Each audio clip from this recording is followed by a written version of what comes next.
Jacques Lacan was a French psychoanalyst and psychiatrist, sometimes referred to as the French Freud, and is regarded as an important figure in the history of psychoanalysis. The imaginary, the symbolic, the real, and the mirror stage are some of Lacan's most notable ideas. His teachings explore the significance of Freud's discovery of the unconscious, proposing a return to Freud. Lacan exerted his influence primarily through his yearly seminars in Paris, with a total of 27 seminars completed during his lifetime. Lacan founded his own analytic organization after being rejected by the conventional institutions.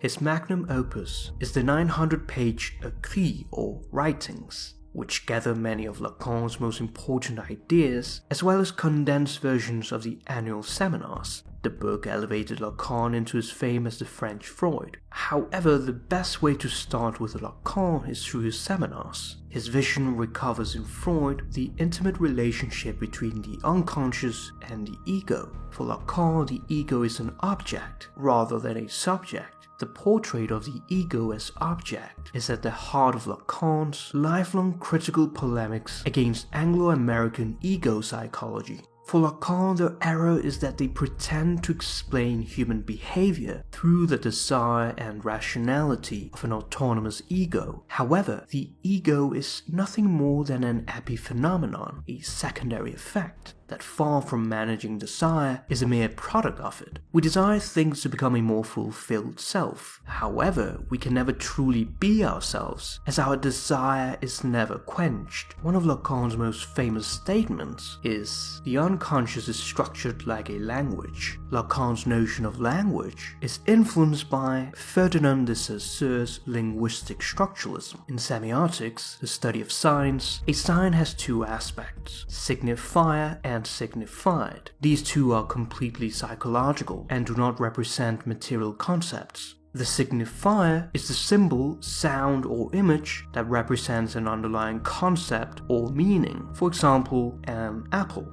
The signified is the concept of the thing, in this case a specific fruit. It is possible to have words that have no signified, like a specific fruit, or to have concepts that have no signifiers, like the word apple. Lacan famously said that the signifier represents a subject for another signifier. The unconscious is structured like language in the sense of the different relation of signifiers to each other. The distinction that Saussure made between language and speech reflects for Lacan the distinction between the unconscious and the ego. Lacan tells us that the psyche is composed of three stages, or what he calls registers: the imaginary, the symbolic, and the real. These three form the skeletal framework for most of Lacan's intellectual life. The registers do not have a linear stage of development, but rather a mutual dependence on one another. Before starting with the imaginary stage, the very first significant stage in human development is the mirror stage. As infants, we depend on our parents for protection and food. Our inability to physically do the necessary bodily needs to satisfy our necessities produces frustration and anxiety. The feeling of impotence, especially between 6 and 18 months of life, makes the child experience the body as fragmented. During this time, infants have their first experience of seeing their own reflection in a mirror. Lacan calls this the specular image, from which the ego as object emerges. The child is fascinated by this other self because he sees there his body as integrated and projects a unified ego as something distinct from what he is. He sees in it the possibility of overcoming his fragmented condition to become a whole self. Through the identification with an idealized image, the infant enters a lifelong quest to achieve this ideal I. However, this quest can never be fulfilled, as we can never be ourselves. This split is the root cause that gives way to alienation, anxiety, and neurosis. The role of the other, the image in the mirror, undermines the idea of an autonomous self that develops and relates to others. The loss of autonomy upon becoming aware that one is a visible object is linked to the gaze, which is the anxious state of mind that comes with the self-awareness that one can be seen and looked at. Other people can also be said to mirror back to one an image of oneself, a sense of how one appears from other perspectives. The parent's encouragement to the child to recognize himself in the mirror gives way to what Lekon calls méconnaissance, or misrecognition, which continues throughout life for all experiences of recognizing oneself as being a particular kind of I. The ego becomes a repository for the projected desires and fantasies of larger others, the child's image being overflowed by signifiers flowing from other speaking beings. Recognizing the ego as embodying and representing an authentic and unique selfhood that is most genuinely oneself is tantamount to misrecognizing that, at root, the ego is ultimately made of alienating unconsciously adopted ideas or attitudes of others, through which one is seduced and subjected to. Lacan calls the ego the desire of the other, qua others' conscious and unconscious wants and machinations. Thus Lacan declares that the self is the other. That is, the self is what it is because of your relationship with the other. The mirror stage is tied with imaginary order, which is the first encounter of the self with the world, where due to the lack of language and signifiers, the infantile cognition is based on the visual field. It is image-based.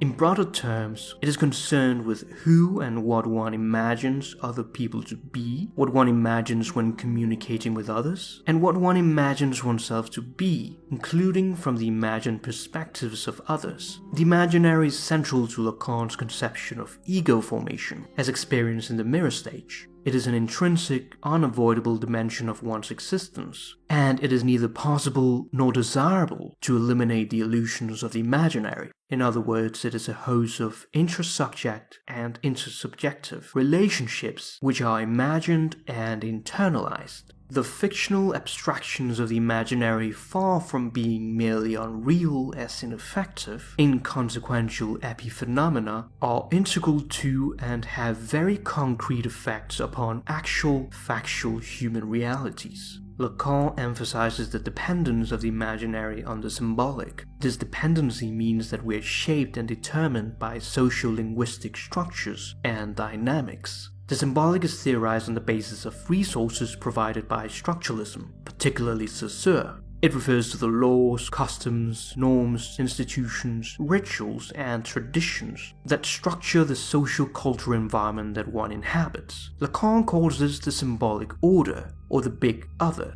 All of these things being entwined as networks of interlinked signifiers that depicts the analytic unconscious, qua structured like a language. An individual human being is thrown at birth, along the lines of Heideggerian thrownness, to this non-natural universe, a pre-existing order preparing places for us in advance. We essentially are who we are because of the socio-cultural and linguistic environment represented by the symbolic. To interpret the desire of the unconscious, one must refer to a world beyond the imaginary, where nature reigns, to the symbolic world of culture with all its norms and institutions. Lacan conceives of the real as bound up with both of the other two registers. It is the core of the triad. The imaginary and the symbolic, when taken together as mutually integrated, constitute the field of reality, itself contrasted with the persistence of the real, which is radically unrepresentable and beyond existence. The real is intrinsically elusive, resisting by nature capture in the comprehensibly meaningful formulations. It is, as Lacan stresses, an impossibility vis-a-vis reality. It is what we spend the whole of our lives unaware of, and at the same time is what enables us to function properly. It is also the reason that much that we do cannot be explained. In other words, it is something that we can never know that has an effect on what we do, especially our anxieties and neuroses. The real can be experienced when our reality is ruptured, where everything that we find meaningful in life is torn apart, and we gaze at the terrifying void of existence, as experienced experience in traumatic events. Towards the end of his life, Lacan adds a fourth register, the symptom or symptom, which is what binds everything together. While the real cannot be cured, the main purpose of Lacanian psychoanalysis is to dismantle the specular image, which begins in the mirror stage, loosening its narcissistic fixation on itself, to recognize our fundamental relationship with the other, which is ultimately what we really are.